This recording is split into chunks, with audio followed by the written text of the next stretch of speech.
On s'attendait un peu à un départ inattendu dimanche à Occupation Double. Ça a été un peu le cas avec Mike. Tu étais déçu de partir dimanche. Comment ça, tu étais aussi déçu que ça? Ben en fait, c'est l'analyse que moi j'avais faite personnellement de l'élimination. Oui, je savais que j'étais en danger du fait que je n'étais pas le coup de cœur de personne, sauf qu'en même temps, avec ce que les filles m'avaient dit pendant la semaine, je me sentais quand même assez en sécurité avec ce qu'elles m'avaient dit. Est-ce qu'eux préparaient leur terrain au cas où ce soit une élimination de filles? J'en sais rien. Donc c'est vraiment pour ça que j'avais eu une déception. Moi, là, vraiment, depuis que tu es partie avec Marie-Ève en Argentine, je me disais, il va se passer quelque chose entre ces deux-là. Ça va se développer à un moment donné. Puis c'est jamais arrivé. Comment ça, c'est jamais arrivé? À cause de Kevin? Oui, ben, effectivement, c'est à cause de Kevin. Je veux dire, elle s'est dirigée vers Kevin. Après ça, elle a commencé à connaître Kevin. Et puis, elle était plus attirée envers Kevin physiquement que moi.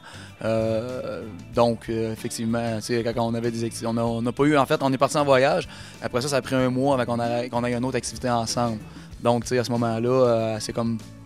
Elle est allée vers Kevin et puis a développé des choses avec Kevin plus qu'elle n'a pu en développer avec moi. Donc, je crois que c'est un petit peu normal aussi. On t'a pas souvent entendu parler tant que ça des filles, tu sais, dire « Ah, moi, elle, là, c'est elle, ça, c'est la mienne ». T'en avais-tu vraiment une qui t'intéressait ou plus ou moins en bout de ligne? En fait, j'avais pas... je pouvais pas dire « J'ai une fille, elle, c'est la mienne ». J'étais encore au stade d'apprendre, c'est plate à dire, mais après 6 semaines, j'étais encore au stade d'apprendre à connaître les filles. J'ai 2 filles de l'autre côté que je connaissais pas, encore après 6 semaines. J'ai eu 3 activités avec des filles. Donc, tu sais, à ce moment-là, en 6 semaines, tu as 3 activités. Tu peux pas vraiment apprendre à connaître, à part Marie-Ève que je connaissais très bien à cause du voyage. Sinon, les autres filles, je les connaissais presque pas. J'ai eu une activité avec Lydiane, mais encore là, c'est juste une journée. Ensuite de ça, elle est partie avec Jean-François en voyage tout de suite. Fait que, je suis comme tombé deuxième. Fait que, c'est une suite d'événements qui a fait que ça ne s'est pas développé, en fait. Quand on joue au hockey, évidemment, on est une équipe, tout ça, ça prend un bon défenseur. Qui tu penses qui t'a défendu tout le long de l'aventure du côté des filles? Je crois que Marie-Ève a tenu son bout pour moi. De ce que j'ai vu, en fait, j'ai vu les émissions. Lors de l'élimination à Philippe, Marie-Ève a tenu son bout pour moi. Autant on pouvait l'avoir se diriger vers Kevin. Elle était quand même intéressée. Il y a des choses en moi qu'elle voyait qui l'intéressaient. Ça paraissait. Donc, oui, je pense que de l'avoir, en fait, de mon côté, c'est pas vraiment c'est pas une bataille, là, mais de l'avoir de mon côté, c'était bon pour moi de ce côté-là lors des éliminations. Puis toujours au hockey, parce que je fais toujours référence à ce que tu fais dans la vie, ça prend des bons marqueurs. Ça a été qui le bon marqueur, celui qui a vraiment, vraiment gagné des points dans les derniers jours, pas nécessairement depuis le début? Jean-Maxime. Jean-Maxime avait une grosse job à faire quand il est rentré. Il est parti en arrière. Nous autres, on avait 4 semaines d'avance sur lui. Donc, il a vraiment fait une belle job. Je veux dire, il a fait ce qu'il avait à faire pour rester. Il s'est en allé vers une fille qui n'avait pas encore de coup de cœur et qui l'intéressait d'avance. Donc, il a bien joué sa game de ce côté-là. Et en plus, il y a eu un voyage avec Sophie. Jean-Maxime, c'est une personne qui a une super de belle personnalité, un gars qui a de l'entre-gens, un gars qui va faire rire les filles. Donc, c'est sûr qu'il y a du charme et ça a fonctionné pour lui de ce côté-là. En fait, il y a eu, dans l'espace de 2 semaines, il y a eu plus d'activités que lui que moi j'ai pu en avoir dans l'espace de 5 semaines avec toutes les filles. Fait que tu sais, dans ce temps-là, c'est un petit peu les activités, le hasard qui a fait les choses un peu.